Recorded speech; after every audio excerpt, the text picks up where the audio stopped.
other ways to talk to scholars, thinking about how we present this work to the scholarly community, how we present this work to the community in Genesee County. So this is just this is going to kind of help us out to think about how we want to start talking about this research now that we've given up a year of our life to do it. So, first of all, when we think about public scholarship, public scholarship is the actual definition that people use when they talk about their type of scholarly activities, but it has some very specific characteristics of it. Foremost, and it's going to differ from discipline to discipline, it's rooted in the discipline. So for me, it's very much rooted in humanities-based research. It's rooted in historical discipline, rooted in the use of primary documents. For Greg, you don't have your mouth full, do you? I mean, if we want to think about what kind of disciplines, how this project is kind of rooted in the theories and methods of your discipline. Yeah. So I think the foundation of both of our disciplines are information, right? So how things change over space and time. And so this has been a joy for me because I don't get into the qualitative narrative storytelling of history. So I tend to map it out and visualize what he's been talking about in his own field. So the foundation is things changing over time, history, how things develop over time, urban development, and then mapping it out. From my perspective and his perspective is the narratives and storytelling, and it's assessing maps, and it's looking at different types of information to tell the same story in a different light. So the foundation is information changing over time, and the way we approach it, to me, is two opposites. And also the interesting thing is the difference in how we approach data. So in primary data, I think is really kind of interesting. So one of the reasons I love the humanities is there's a certain messiness to humanities research. I've talked with my UROP students quite a bit about this. And I like that. I like that. I embrace the irrationality of life. So that's, the more chaos, the better. That's how I like it. Yeah. So that's been fun for me. For Greg and his students, they approach research a little bit differently than that. And so we had talked about that. It's been the bane of our existence. This messiness, we do not conceptualize messiness. Right. Yeah. So A plus B plus C equals D. Yeah. And that's the way it's supposed to be. And, right. And that's just not the case. So it's been kind of fun coming at it from those two kind of disciplines, and just those two different approaches to even start to look at different kind of documents and different kind of sources. That's been well, the deeds research. You said that you heard rumors of my students rioting over the title searches. So we were doing archival research, and we've never done this before in my department, let alone myself, and actually not for a long time. But anyways, we went there to do this type of research, and my students were extremely frustrated. We ended up just talking about GIS and mapping and things like that, and we got kind of loud apparently. That's a good. We were very focused. Yeah. But I mean, it's a good learning experience. Secondly, public scholarship meets a specific community need. Now, in a broad sense, all of our scholarship meets a bigger social need. But often, public scholarship in this sense is one that the community itself has identified a need, that they need something fulfilled immediately. So it's in that sense, it's a little bit different. Another difference in public scholarship is how we disseminate information. So we're looking for different ways to publish the information that we get out of this, but primarily it's the information that's made available for public audiences. We're actually going to be producing a document for a client, and it's public audiences that are going to be reading this, so it's got to be accessible and useful to a broad range of people, people outside academia. And then also, one of the hallmarks of public scholarship, and this project really is there's less delineation between what we consider scholarship, teaching, and services. Usually, we all know, like in the binder, there's definite tabs for each one, and we'll see that there's these things, really good public scholarship, I think, these things all kind of bleed into one another. That's just kind of the nature of it. So really good projects have those where these should be gray lines instead of dark black lines between these three. So those are just kind of things, characteristics that I think define public scholarship. Ours, did I go right? Okay. So our specific project is something called the Grand Blanc Historic Resource Survey. So what this project was, and I'll go through the origins and the initial steps of it. The City of Grand Blanc was looking to catalog, to create an inventory of all their historic structures. And what they want to do is eventually apply for what's called a certified local government status, which is the first step in developing a historic district. And making yourself, and applying for other things like federal grants or grants from humanities councils. But it's a pretty important process. So a historic resource survey is stage one of that. You have to complete this historic resource survey. So the City of Grand Blanc was originally looking at using they were using block grants, let's just say. They were originally interested in using block grants to do this. But then as they explored the use of block grants and the nature of how you have to bid everything out, they started bidding it out to local contractors.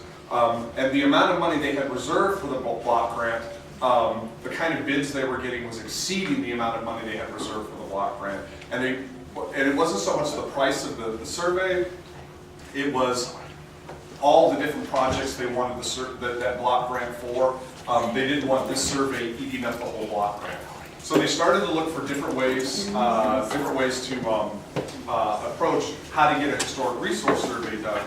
And that's when they approached Mona in the Office of Research. So somehow your paths collide. Could you tell us a little bit about that? Well, I should say, I want to give due credit to Sarah McDonald in University Outreach. Yeah. She actually did a lot of work through University Outreach with different watershed coalitions and different municipalities around different projects for natural resource preservation and planning. She had made it, she had gotten to know, was it Randy? Yeah, Randall Warren, yeah. At the City of Grand Blanc, and he's the one who actually had initially requested support from UM-Flint through Sarah, and then she passed it to me, and I made a connection. So, yeah, and Mona and I have gotten to know each other really well over the last few years for a number of projects that I've stepped into. And so the City of Grand Blanc had a relationship with Outreach. The Department of History had a relationship with Outreach, and basically through that relationship, they were able to put Greg and I in contact with the City of Grand Blanc. And so that's kind of how it all came together.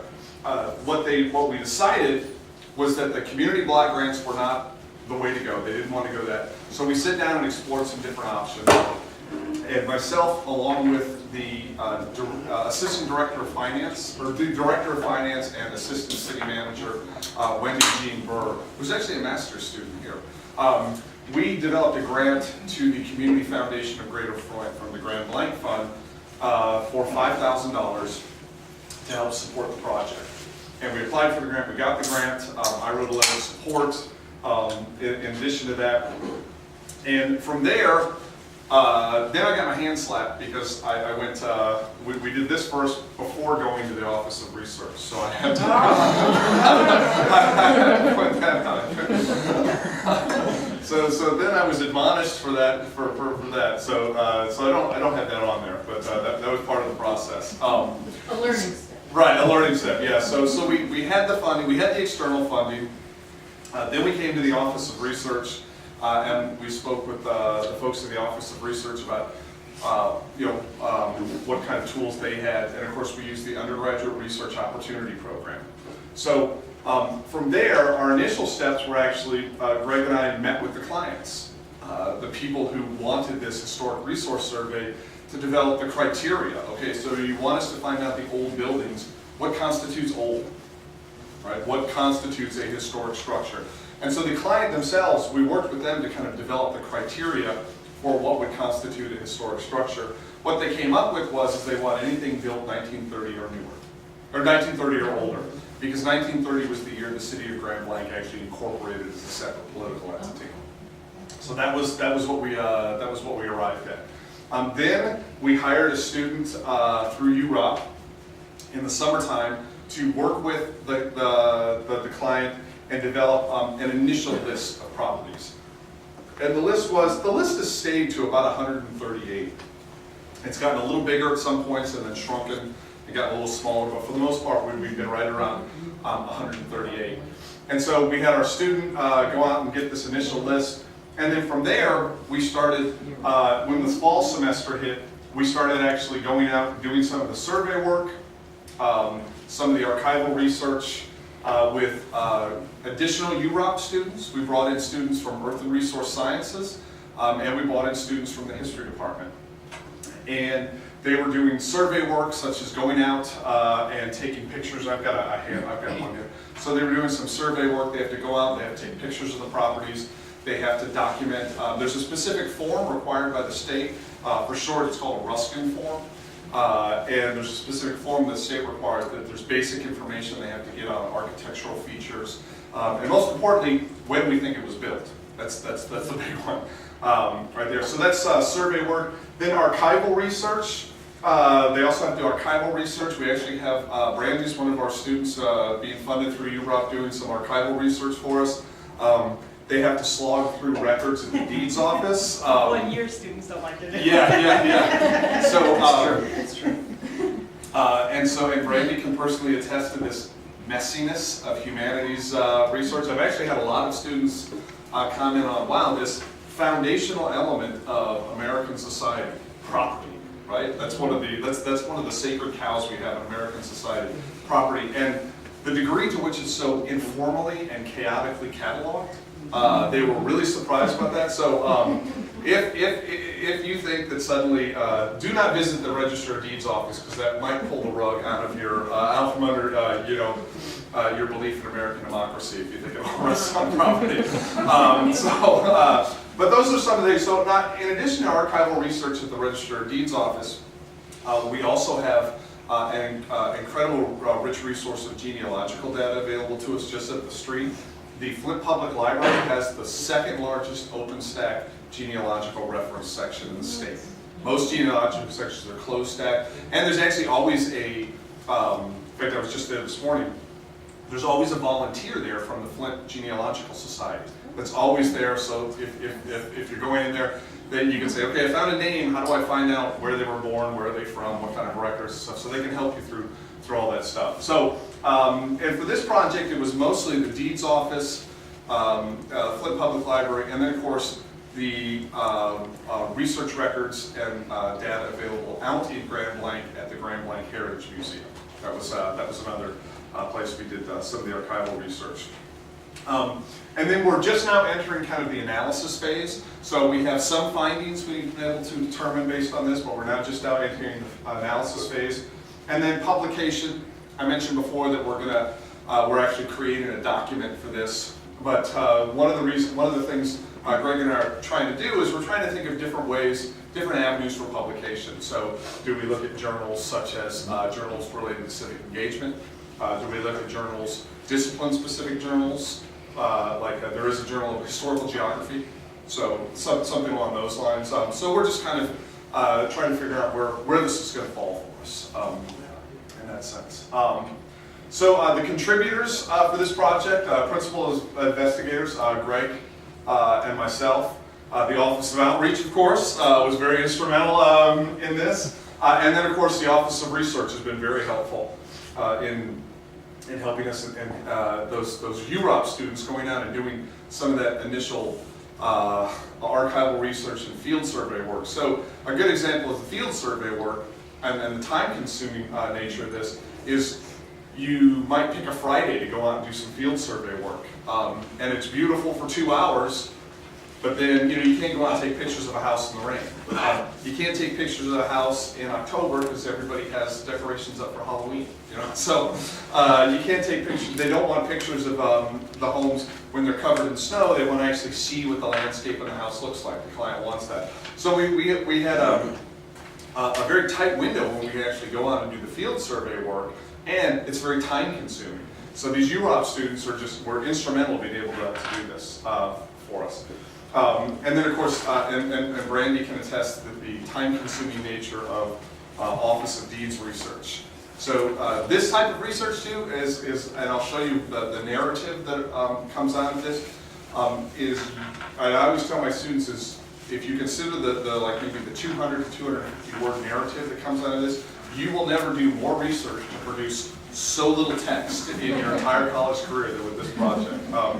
And then of course our stakeholders, our major clients are the City of Grand Blanc themselves and the Grand Blanc Heritage Association. These are the volunteers that run the museum there, and they've been very instrumental, very hands-on in the project and helped our students out. But this is technically the client, and these are the folks that developed, with the blessing of the City of Grand Blanc, developed the criteria for the resource survey.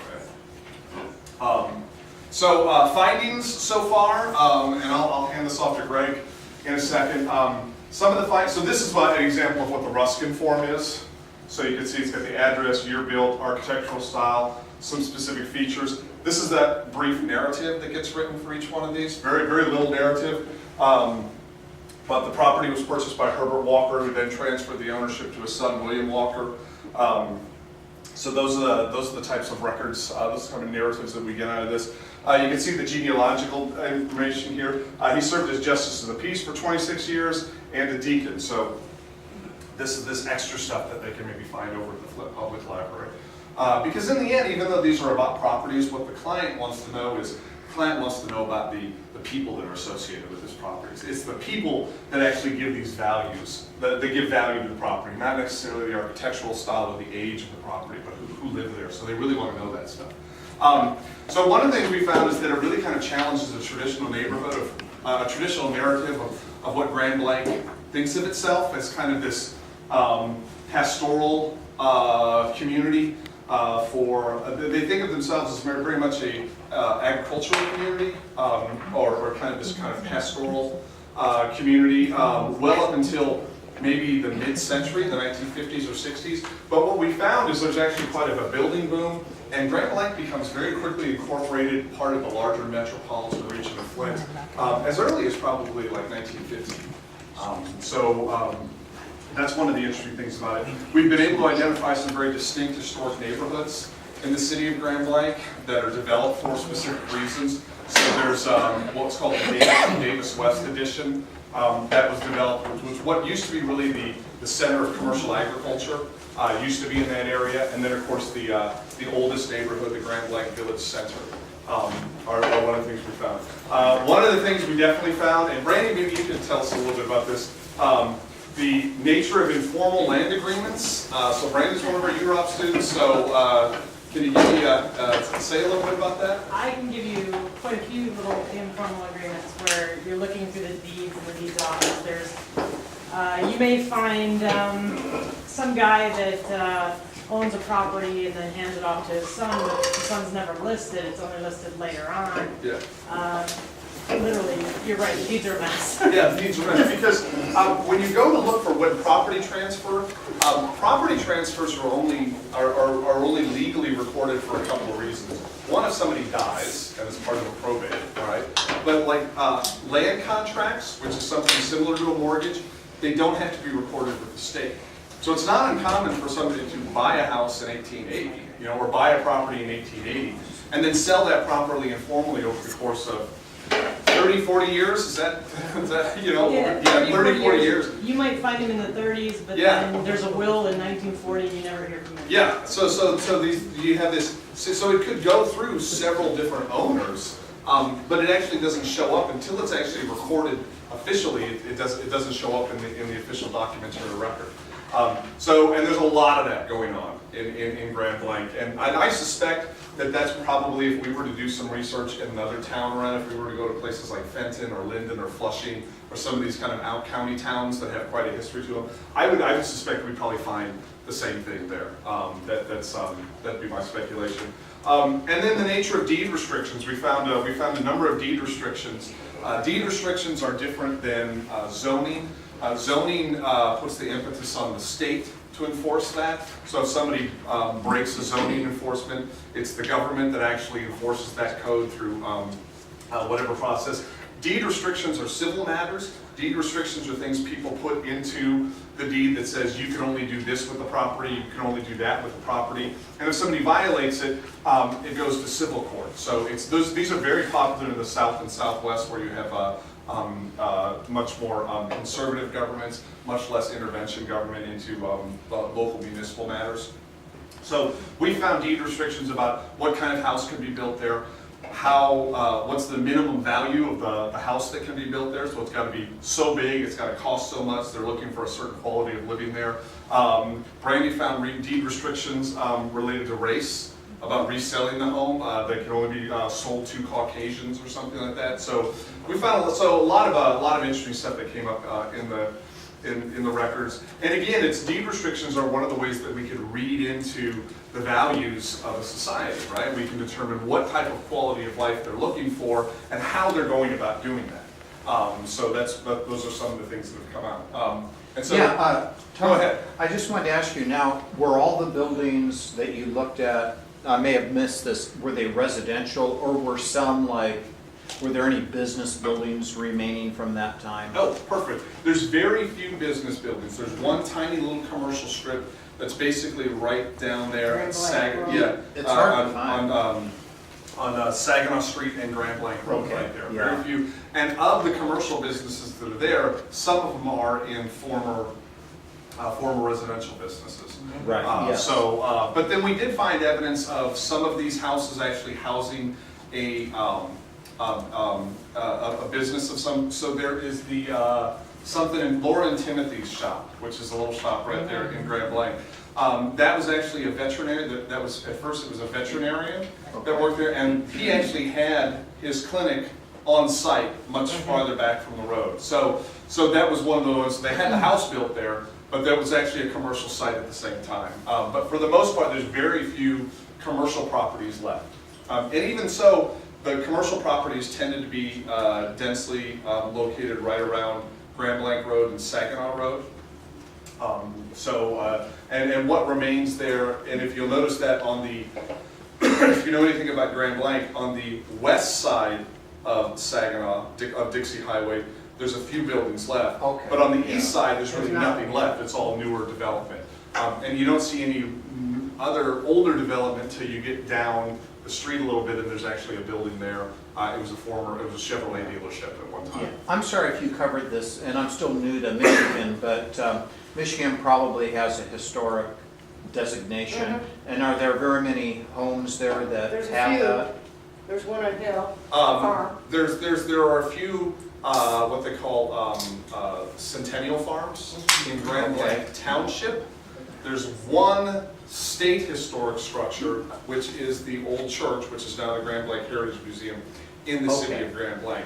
But if you want to, and you don't have to go through this process, but if you want to, say, come up with a comprehensive plan to develop a district, right? Yeah. You have to go through this process. Yes, If you just yeah, want to do of it kind of course. piecemeal and say, Yeah. well, there's an old house, there's an old house, because the process for applying for historic status through the state or through the federal government, it's very individualized. You can do it property by property. Right, yeah. But primarily, when you think about a historic resource survey, it's a planning document. That's what it's really about. It's about planning for the future. And one of the ways you do that is you take stock and an inventory of what older homes are there. So no, I'm glad you asked that. Good question. So I'm going to let Greg tell us what they found, what he found in, some of his students found in, I'll take a bite of John.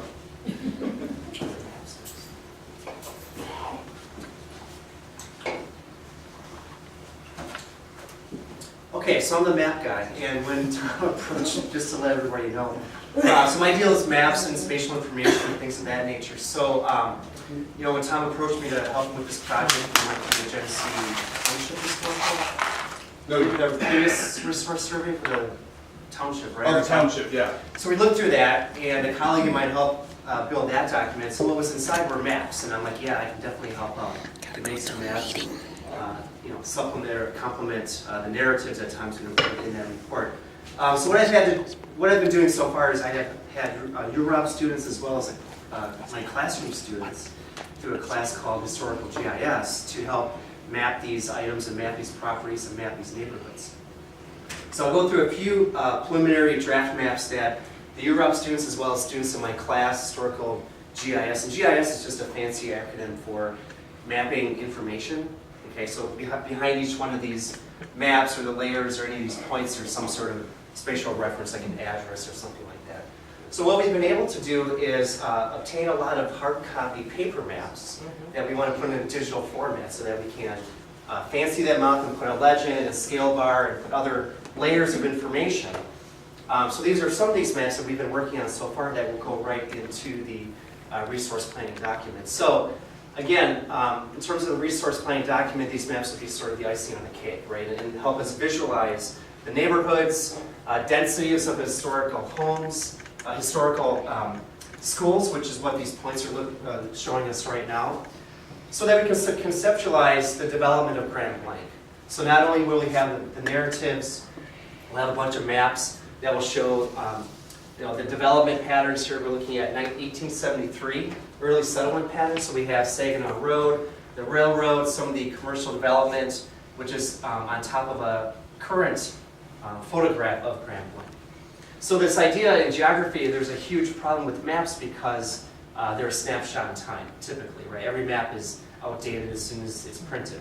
So time and space, these things that are developing over time, you know, really helps history and geography work together in analyzing change over time. So here we're looking at changing conditions in Grand Blanc over time to help us sort of conceptualize the neighborhoods, how they developed, the density of the homes that we're looking at, the lot sizes, the density of the lots and where they're located, and sort of help us figure out how Grand Blanc developed within our time frame that our client wants to see. Greg, is your source, I guess it looks familiar, is land survey maps?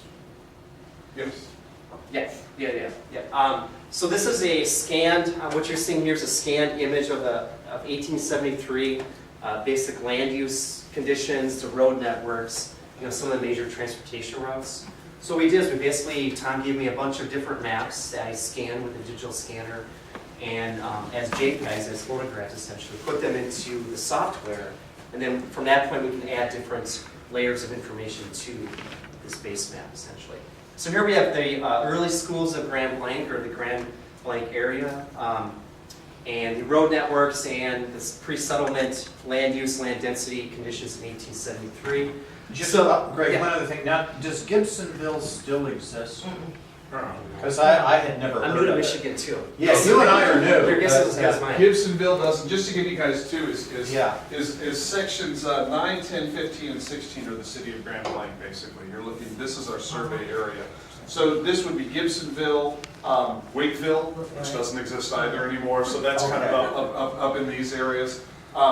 So just to give you an idea, is these, the survey maps actually date back to the Northwest Ordinance of 1787. And the surveyors finally make it out to Michigan in the 1820s. And every state is actually divided into 6 by 6 square mile townships. So this, and then you have kind of these little towns that pop up within these townships. And over time, development will happen, and as a place becomes incorporated or unincorporated, it'll kind of gobble things up. So yeah, Gibsonville's no more, and Wakeville is Other than the sign that's there. other than the sign that's there, Okay. and the party store. Yes. Yeah, the party store that's out there. But and also too, is you can't quite make it out from here too, but when he talks about land use patterns, you can see these dotted lines. Most of our, you know, and this is our, and Brandy can attest to this, most of the land we're talking about, when you're talking about these transactions, you're talking about 5 families, roughly 5 or 6 families. these are just huge family farms that eventually get sold and developed, or they're people that own big family farms, and they eventually just develop it into a neighborhood. And they're named after that, so we get places like Chapel Homestead Acres, which was the Chapel family, right, and they own a farm. And their names, you can find their, and they're early settlers, or the Sawyer farms, or the Cheney farms. These are ones that kind of get broken up into there, so. And you can't quite, the letters are really small, you can't quite see it from there, but that's another thing that talks about, so. Yeah, and just on a side note, so I mean, teaching the skills to make these sorts of maps are sort of a joy for me because again, as geographers, we look at patterns and spatial densities and spatial relationships. So through the course I'm teaching now and through teaching the UROP students, how to do these things, these are skills. These are repetitive skill building activities that the schools are taking home with them so that they can become employable. But that's just another aspect of the project. So here's another example, and these maps are produced by Earth and Resource Science student Matt Gilbert. And within this class, I should also say I have the best of the best in this class. I call it Top Gun. I feel like I'm like, Miramar, California or something like that. Goose dies. So Yeah, goose. because I will not take my shirt off. Don't worry about that. Nobody wants that. But anyway, so this has been an absolute joy, this entire process of making these maps and teaching and making a teaching model that we can then put forth into other courses as well through history and Earth and Resource Science. So here we have, these are the actual properties that the students last summer surveyed, the fieldwork that Tom was talking about.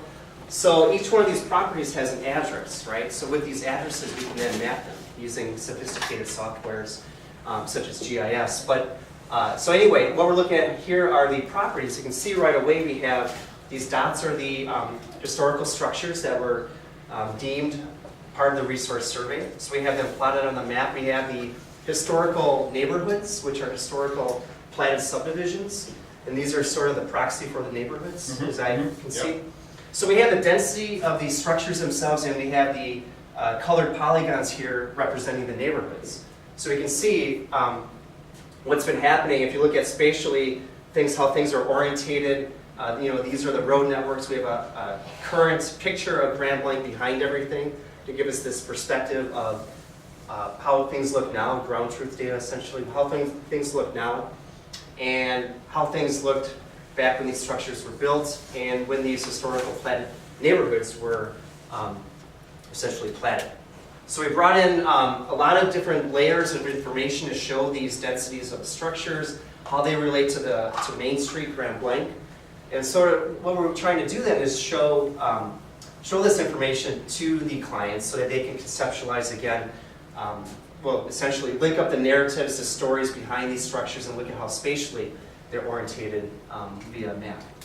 Okay, so my messages are always conveyed through maps. His are paragraphs and a lot of some fuzzy, warm language. Yeah. So anyway, that's the focus here. So I want to emphasize, there's obviously a lot of overlap in our messages, but the way we convey this message is completely separated. But that's a good thing. Okay. So what I've had my students in the course do, and this is what the UROP students are going to do this summer. Here we have one neighborhood, Ingleside Edition, and what we have been able to do through archival research and some of the research that is given to our students, we have the dates of the transference dates of the properties as well as the demographic information through historical census data.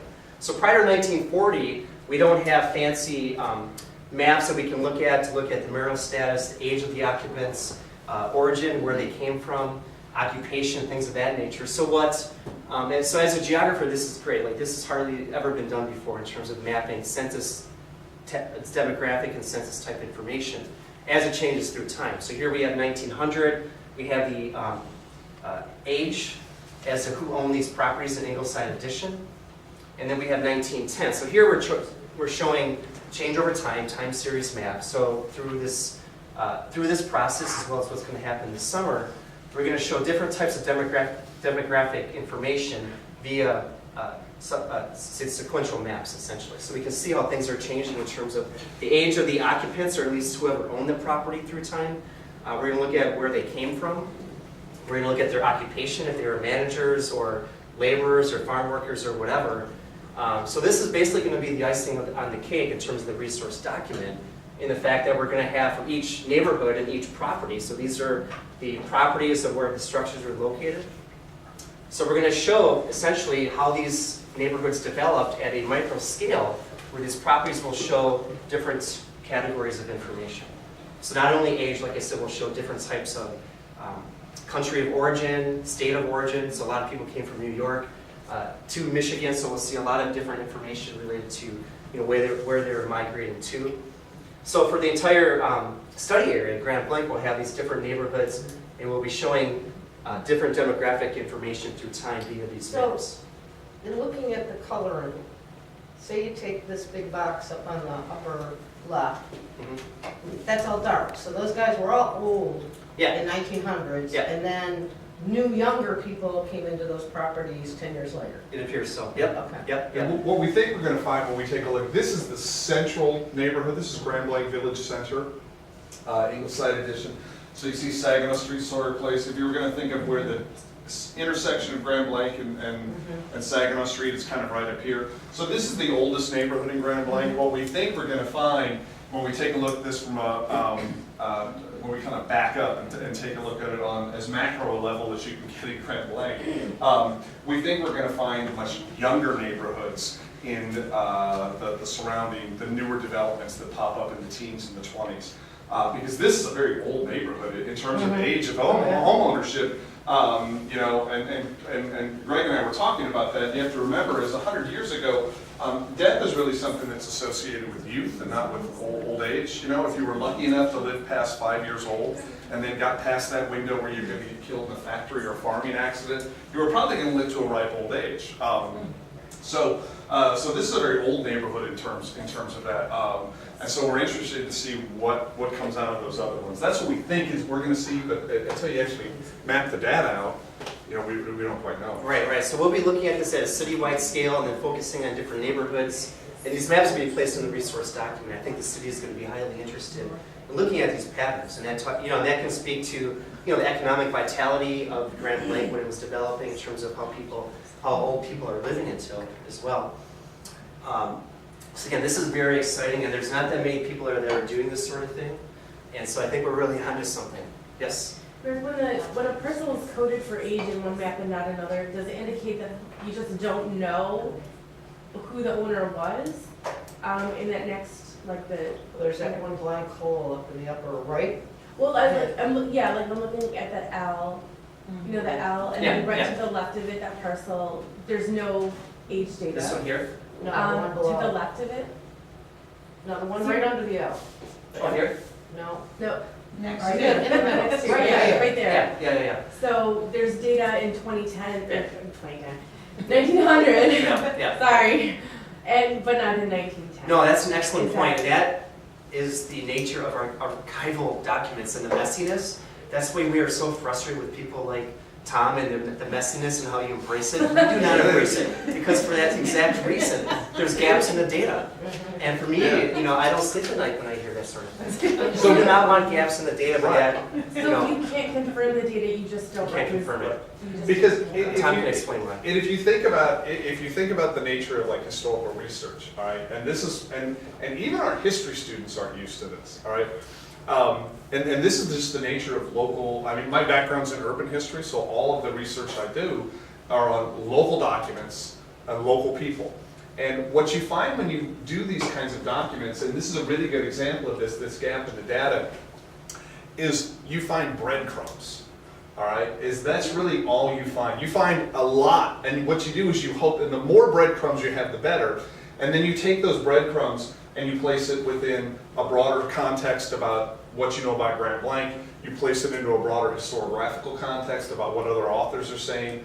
And after you get all that done, a picture kind of emerges, kind of a penumbra, really. And that's the nature of this kind of research. And Greg and his students are banging their heads against the wall, and so are a lot of my students, because they're used to opening up a book. There's the document. There's what it says. Here's who wrote it. And that's just not the kind of research that you get. Like I said, you get a lot of breadcrumbs, and you hope you get enough breadcrumbs to where you can get a fairly clear picture that tells the story of that place or tells the story of that person over time. And the nature of taking census data before 1940 was all handwritten, Right. scanned images. Yeah. So just the handwriting or the last names, how people pronounce their last names and what gets recorded. So just tracing this information back before 1940 is extremely hard. And So these- there's going to be yeah. gaps, and that's just, hopefully when we take a step back and look at the city and these relationships between demographic information, we can at least make some conclusions as to what's happening, even though we're missing a parcel's information here and there. We can look collectively at what's been happening, spatially in Grand Blanc. And I didn't get you, if you go to Heritage Quest online, we have it available here at our library, you can get these old census forms, and it's handwritten. There's usually not addresses, it just says street names. And I'll give you an example of what would happen is, if I'm a census enumerator, all right, and I'm walking down Sawyer Place, maybe this is and here's one of two things could happen. Nobody was home, so I didn't get the information. Or here's another thing: nobody was home. I just asked the neighbors, how many kids do they have? Where do they come from? About how long have they lived in that home? Do they have a bathroom in that home? Do they have a radio in that home? That's really common. And then and how do you spell their last name? So you can go from form number 9 from 1900 to 1910 and have two different spellings of the last name. You think it's a different person, but it's the same person. You know, there's other things like, especially, and this is really common when you get into old census data. This is an agricultural community still around 1900. So a good example is, this is a really good example of somebody spells Moore is the last name. All right, what's another possible way you can spell? M-O-O-R? M-O-O-R. All right, M-O-O-R, or with an E. Do I have any good German stock in this room here? Anybody else? There's M-O-H-R is another way you can spell it. You know, so I'm just a farmer, and I said, what's your last name? It's Moore. And so you say Moore, and then the census enumerator. Well, he's Scandinavian, you know, so he spells it M-O-R-E, you know, or something he doesn't know. So this is the nature of this kind of data that we're working with. And I love it, you know. I think it's great. But again, other people don't embrace the chaos like I do. Just one quick follow-up question. So are there records that can clue you in on some of that? Like this data was gathered from the neighbor? Or No, that's. Or you just know these things happen? Yeah, you just know, if you work with a lot of genealogical data, this is kind of, and I work with a lot of people from the Flint Genealogical Society, so this is just kind of what you find out about the data. So you just kind of have to work with it a long time. And I'll get into actually how we worked with some other community partners to help us out with that, help students make sense of it. So yeah, so that's kind of. Yeah, there's going to be some issues. Yeah. So. Okay, that's all I have to say about. I can't remember what the next slide was though. After this was it. Oh, okay, yeah, okay. So you can start there if you want. You can segue to that if you want about how you turn these into teaching opportunities. If you had anything else. Yeah. So in terms of teaching opportunities, like I was saying before, this project is being funneled through a course right now. So we have UROP students as well as my own students working on this sort of thing. So. I think that one outcome is that we have this teaching model, right? The strategies, we have assignments that have helped students make maps like this. So these assignments are then going to be given to the UROP students this summer to make, like I was saying, more maps like this for all the neighborhoods and all the different years. So in terms of teaching and outreach and this idea of engagement, which is one of the operatives of the mission of the university, is to offer high impact learning, and one of the means to that is to get students outside. Out of their seats, right? So teaching opportunities to his students, my students, and I think it falls within, what the mission is trying to strive for. And one of these, the field research is a good media outlet as well. So the media is highly interested in getting UM-Flint students out there. The vests are highly visible. These have been, we purchased those, right? I tell you, those sealed the deal. If I was a student, I'd take the class just to wear the vest. Yeah, we should have brought it. It has the UM-Flint logo on the back, and it says Surveyor on the back. They're pretty swag. So anyway, I'm excited to get students outside the classroom at any chance I get. So this project, as well as future projects, I think we can develop this model now and incorporate that into other classrooms. So I had a few. I'll go ahead and say a few more things about teaching opportunities. So this right here is The neighborhood survey report, Greg said we developed specific assignments. So I teach a class here in historic preservation, and so I developed an assignment called a neighborhood survey report where students actually go out and they're assigned a property and they go out and they have to take a picture of it. Here's a student taking a picture of it. They have to record the data, and figure out what kind of roof is it. Is it a gambrel roof? Is it, what kind of pitch is it? What kind of columns are on the front? What's the exterior of it like? Is it wood? Is it stucco? Is it brick? So things like that. They have to take really detailed notes about the property. And that's one of the assignments I do. And then I actually also took it through, and here we go, spatial humanities. There's a couple of ones that Greg had mentioned. I actually also turned this into a project called the genealogy of a house. So I teach another class here called Introduction to Public History, and the most widely practiced form, two of the most widely practiced forms of public history in the United States are historic preservation, when people restore an old house, and genealogy. More research is done on families in the United States than any other form of research. So it's the most widely, these are the two most widely practiced forms of public history. So I combine those, and I do have it's essentially, it's a very similar assignment. It's a lot more heavy on the archival research. But I take this and I run through, it's called the genealogy of a house. They have to find out who lives there.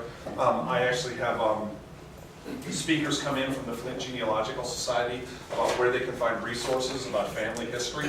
So they have a name associated with it. Then they have to find out, well, where did that person come from? How many children did they have? Was this a married person? Was this a widowed person? When were they married? Where were they married? What did they do? All that kind of stuff. That all kind of falls into the genealogy of a house. And they find out who these owners are over time. So those are kind of two assignments. And as Greg said, we've actually identified some other neighborhoods here in Flint that we can do the same project with. And we've identified some partners already that would like this information. A good example is the Whaley Historic House Museum. This would be really good information for them because then they can take their house and place it into context. And they could use that to help interpret that historic site. So we've already identified other partners that like this kind of research and that want us to kind of go out and keep doing it. So those are two specific teaching opportunities that I do.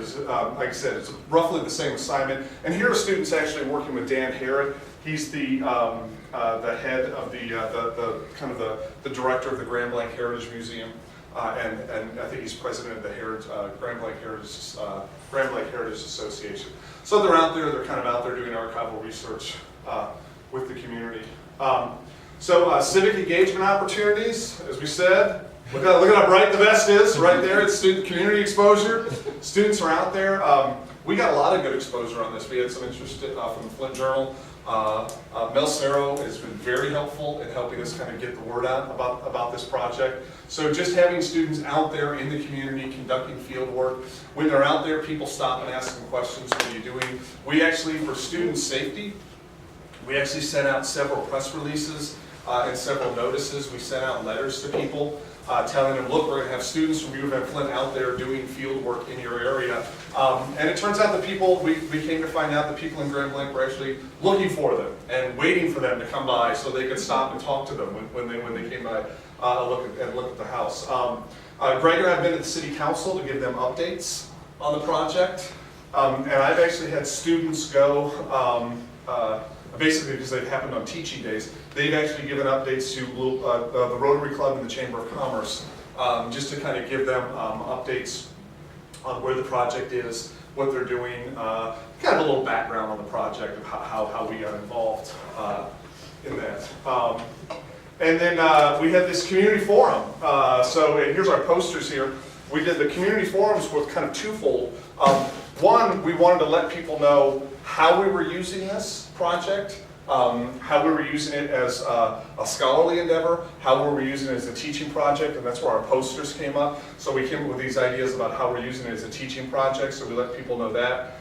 We sent out letters and invited the community in. And then we also encouraged them, if you actually own one of these old houses, come in and tell us about it. And so here's a couple of Greg's students from his GIS class talking with the man that owns a house called the Sawyer House. And it's a very old house in the city of Grand Blanc. And he knew a lot about it. You see, and this is the kind of great stuff we've got. He's got his own copy of a plat map. He had blueprints. He had all that stuff. So the students actually are getting to interact with people. I had another student of mine sat down. Somebody had actually, a few years ago, ordered an abstract of their house. So they had the complete record of that house right there. I mean, it would have taken us months to compile that information. He brought it into this forum. It was actually the guy that owns Laura and Timothy's, that house there. So this forum worked kind of twofold. We got information out to the community, and then we got more information for our project from the community itself. And then again, future opportunities. We've come up with a model program here for teaching. We've actually come up with a really good model for working with more community members, especially people who are interested in this kind of research. We're strengthening relationships. The City of Grand Blanc has asked us to maybe think about developing a walking tour out of this. So once we come up with this, we haven't told them we're going to charge them for that, but so we're in the negotiations. That's not going to be free. But you know, I mean, so out of it, so really we can see where we can develop kind of a walking tour. So you can develop a product for their convention and visitors bureau. You know, so for tourism, and then we've actually had some inquiries from Grand Blanc community schools about maybe working with the city about developing some kind of an assignment. This would be a long-term project because you have to research the GLICs or the curriculum benchmarks and figure out how it works in there. But something about using these Grand Blanc landmarks to develop an assignment. And the nice thing about this is Grand Blanc is actually one of our major feeder schools these days. So there's a lot of students from Grand Blanc coming from UM-Flint. So any way that we can strengthen our presence out there and strengthen our, get some more visibility to the community, especially among the schools, that'd be really great. And then of course, we're still trying to figure out where we're going to publish this stuff. But I'm going to a panel where I'm going to be reporting. I'll be using this project as part of a paper I'm presenting. I'm actually presenting on a couple of different types of public scholarship that I do. But I'm going to a panel in a couple of weeks for the Organization of American Historians, and I'll be presenting on the concept of public scholarship. So these are just some different opportunities that we have. So outputs to date. Oh, you got that one. I was supposed to do that. But that's you've kind of gone across that. But that's where we're at. That's kind of the project. Yes, ma'am. I have a couple questions, but I'll ask the easy one first. Softball questions only, I should say that. If we have a property, where would you suggest we start if we know the property is pre-1930? In the city of Grand Blanc or in the No. township of Grand Blanc? Neither. Oh, just Yeah, in general. Well, I mean, I've owned a couple of these historic properties Okay. in the area, and one I had a complete abstract on. Okay. But the current one, there's some debate as to how old it was, and when we bought it, Mhm. they said it was like 20 years, 25 years newer than it actually ended up being, but we only have anecdotal. I mean, a daughter of a prior owner Okay. showed up at a garage sale, Right. saying my mother built this house. There We is don't have names. all right, so there's a couple of places to go. I think the best place to go that I would recommend is there's an organization called the American Association of State and Local History, Okay. and they have technical leaflets. You can download a technical leaflet. It's $5, and it tells you how to do research on an historic property. All right, it's American Association of State and Local History, and if you look for that, you can actually I mean, the call them. city doesn't know. Yeah, so but it gives you all these different types of repositories, because I can, yeah. That one question, yeah. So I can spend, yeah, so Greg and I both have to teach, we both have to teach at 12:30. Yes, But, well, let me say thank you, okay? Or you But there are resources, there's published resources out there for you that you can do, so, yeah. And that's another thing, is our students have actually gone and actually found out information about their own homes. They've actually gone out and said, oh, well, this is really kind of cool. Can I find out the same thing about my house? So, students have gone and done that, so appreciate it. Well, thank you, hope this was All right, fantastic, thank you, great job.